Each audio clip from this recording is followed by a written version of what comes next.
My dear, we all dream.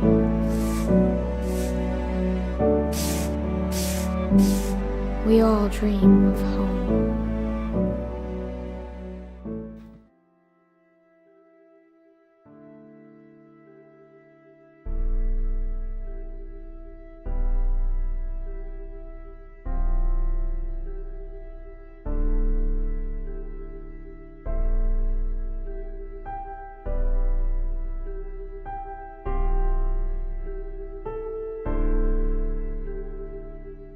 Without even just what you have, you leave everything behind.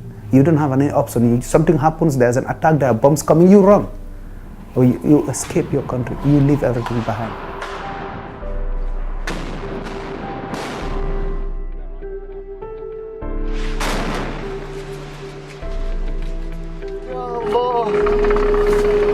ساعتين شغل ساعتين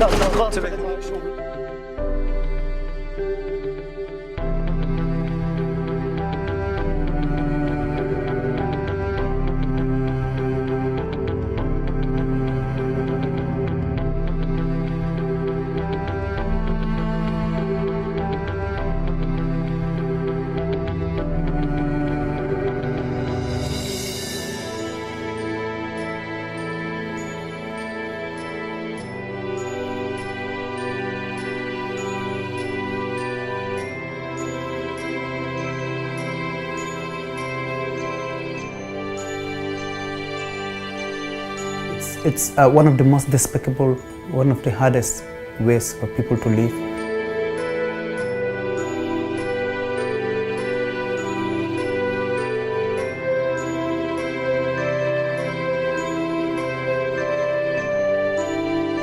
When you say camp, it literally means camp.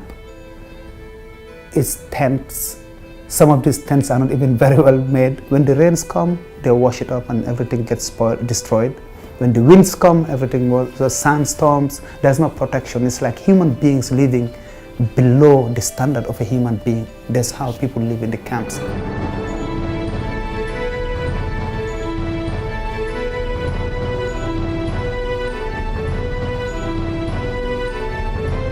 In most cases, most cultures, like women do the cooking. In most cultures, they go to the nearby bushes to collect firewood.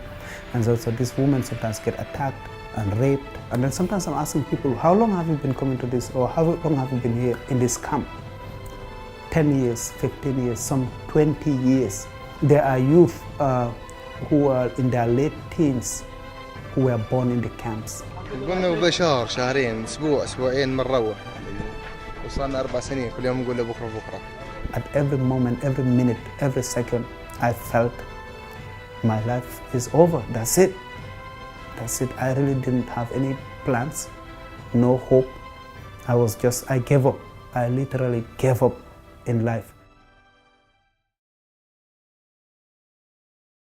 The entire process for somebody to start being interviewed, until they're approved, they do their medical checkup, they do all their approvals, their fingerprinting, it takes 2 years, minimum 2 years. That doesn't mean, that is different from the time you spend in the camp. That is just the time when you are in the process of being accepted as a refugee. So maybe you are in the camp for 10 years and now you do the process for 2 years, that's 12 years, right?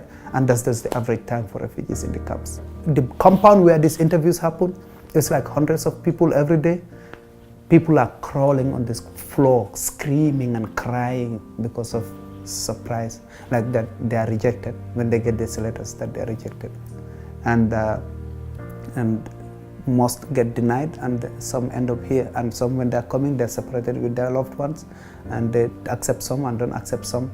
And so it's just difficult. My mom, she's very old. When I leave,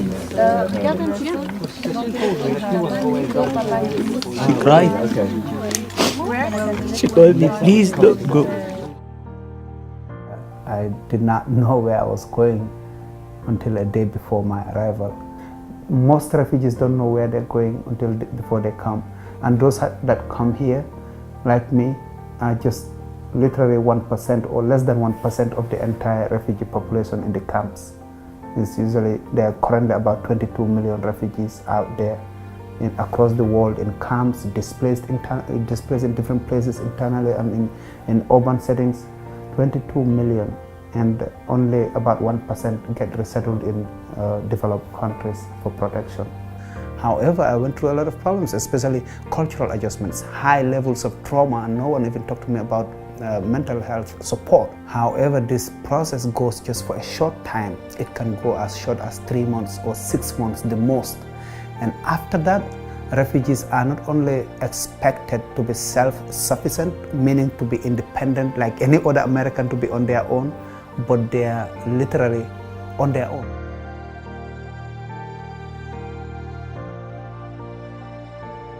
So what we do is we do a combination of advocacy, community organizing in our mission, plus direct services. So we have adult English classes, we have health, cultural orientation sessions for people, like groups of 15 at a time.